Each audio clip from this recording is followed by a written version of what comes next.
Pemuda itu tidak tahu bahwa dia adalah putra pewaris. Malah menjual kue di bawah gedung perusahaan sendiri selama 25 tahun. Sang direktur wanita terpaku setelah mencicipi sepotong.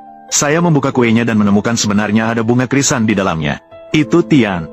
Balik arah, Chenlong 17. Kembali ke tempat dia membeli kue tadi. Ternyata sudah 20 tahun yang lalu. Wanita itu terkena penyakit serius dan hidupnya tidak lama lagi. Agar anaknya tidak menderita lagi, maka dia menelepon meminta ayahnya merawatnya. Kamu bermimpi. Dia adalah anak yang tidak memiliki ayah. Kehadirannya adalah aib bagi keluarga Meng. Kamu membuang anak itu. Aku masih mengakui kamu sebagai putriku.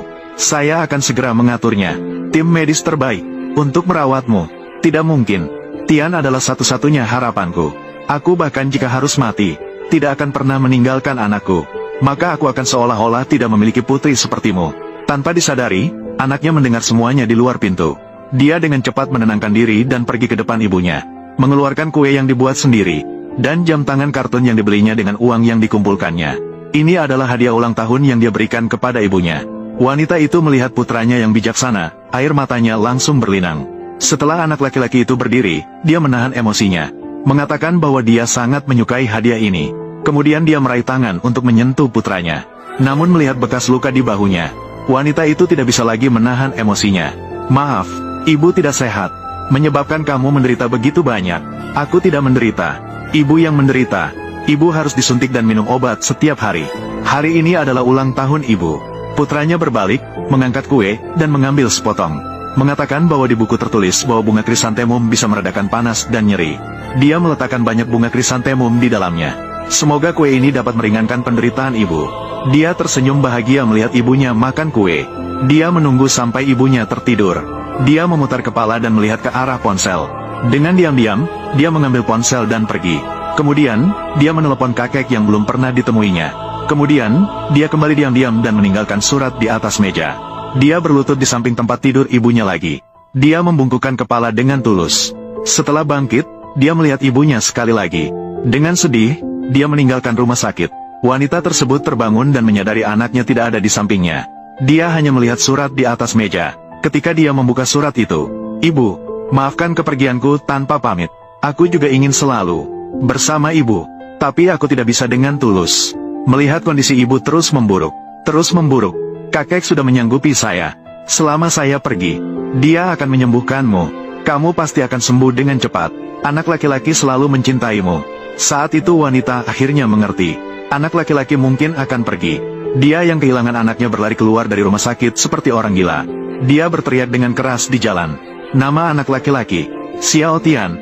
Xiao Tian, kamu di mana? Jangan tinggalkan ibu. Xiao Tian, Xiao Tian, Xiao Tian, Xiao Tian, Xiao Tian. Ayah wanita melihat adegan ini. Hanya meminta kepala rumah tangga untuk mengantarkannya pulang. Wanita Tianguijituan tidak hanya sembuh dari penyakitnya, tetapi juga mendirikan grupnya sendiri. Akhirnya menduduki posisi di seluruh dunia. Dia menampilkan foto bersama anak laki-lakinya di layar besar. Dan berjanji memberikan hadiah 1 miliar kepada siapapun yang menemukan anak laki-lakinya. Dan memberikan hadiah 1 miliar. Bahkan dapat memenuhi permintaan apapun dari pihak lain. Tanpa diketahui, pemuda itu selalu berada di sekitar perusahaannya. Masih ada pacar cantik. Pemuda itu telah meneliti dirinya sendiri. 5 tahun paten itu diberikan padanya. Namun wanita itu tidak puas. Dia kembali bertanya kepada pemuda berapa banyak mahar 100.000 yang sudah dikumpulkannya. Mengetahui bahwa dia sudah mengumpulkan lebih dari 90.000. Wanita itu dengan bersemangat mendekat dan meraih tangannya. Meminta pemuda untuk mentransfer uangnya terlebih dahulu. Dia ingin memberitahu orang tuanya lebih awal. Saat itu, mereka akan mengumumkan pertunangan mereka di acara penghargaan. Pemuda itu sangat senang begitu mendengarnya. Tanpa ragu, dia langsung mentransfer uangnya. Untuk segera mengumpulkan mahar yang cukup. Dia pergi dengan senang hati untuk berjualan di luar. Dan sisi lainnya, wanita CEO melihat cabang perusahaannya. Judul paten diserahkan. Dia teringat saat dia sakit dulu. Putranya pernah bertekad untuk mengembangkan jenis ventilator seperti itu. Dia segera mengambil dari laci surat-surat dari 20 tahun yang lalu. Terkejut menemukan logo 3 daun di atasnya. Ternyata persis sama. Dia segera memutuskan untuk pergi melihatnya.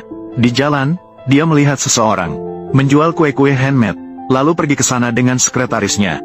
Cuaca begitu panas. Mengapa kamu tidak pulang lebih awal? Tante, kamu tidak tahu. Saya akan segera menyusul. Melamar pacar saya. Di mana uang hadiah ini? Masih kurang 10.000 yuan. Jadi, saat istirahat siang, cuaca begitu panas. Mengapa kamu tidak pulang lebih awal? Tante, kamu tidak tahu. Saya akan segera menyusul. Melamar pacar saya. Di mana uang hadiah ini? Masih kurang 10.000 yuan. Jadi, saat istirahat siang, waktu sebentar ini, saya akan keluar lagi untuk menjual kue handmade lezat. Mencari lebih banyak uang. Selama bisa dengan pacar saya. Menikah sesegera mungkin. Saya akan menerima segala kesulitan. Saya bersedia melakukan keduanya. Terlihat, kamu sangat mencintainya. Anak, seumuran denganmu. Sudah waktunya untuk menikah. Maka saya akan membeli satu kue. Terima kasih, pemuda. Semoga kamu segera menikahi gadismu yang dicintai. Jam tangan ini, perasaan yang begitu akrab. Ada apa? Tidak apa-apa. Tante, saya akan ambilkan kantong untukmu. Tidak perlu. Alipai menerima 10.000 yuan. ARLS. Buku R mengatakan, bunga krisantemum dapat meredakan panas dan nyeri. Saya menggunakan teh krisantemum untuk membuat adonan. Saya menambahkan banyak bunga krisan di dalamnya. Semoga kue ini dapat mengurangi penderitaan ibu. Coba, enak tidak? Manis sekali. Sangat enak, segar dan ringan. Ini adalah kue terenak yang pernah dimakan ibu. Kue terenak, anak. Ibu sangat merindukanmu. Rasanya, benar-benar ada bunga krisan. Itu Xiao Tian. Cepat, putar balik. Kembali ke tempat membeli kue tadi. Ya, Xiao Tian. Masuk ke mobil. Mobilnya, ketua dewan direksi. Pakaian yang baru saja dikenakannya. Sepertinya dia adalah karyawan pabrik elektronik. Acara penghargaan diadakan hari ini. Semua orang dari pabrik elektronik akan hadir. Ayo pergi, pabrik elektronik. Semuanya. Saya bisa berdiri di sini hari ini. Menerima penghargaan. Harus berterima kasih kepada seseorang. Jika tidak karena dia selalu memberikan dukungan diam-diam di belakang saya tidak akan menjadi seperti sekarang. Dia adalah penopang terkuat saya. Itu yang mendorongku terus maju. Kesuksesanku tak lepas dari kebijaksanaan dan bantuan darinya. Maka di saat kehormatan ini, aku ingin menyatakan padanya rasa cinta dan terima kasih. Selama 5 tahun ini Lin Tian, untuk mengumpulkan mas kawin tersebut.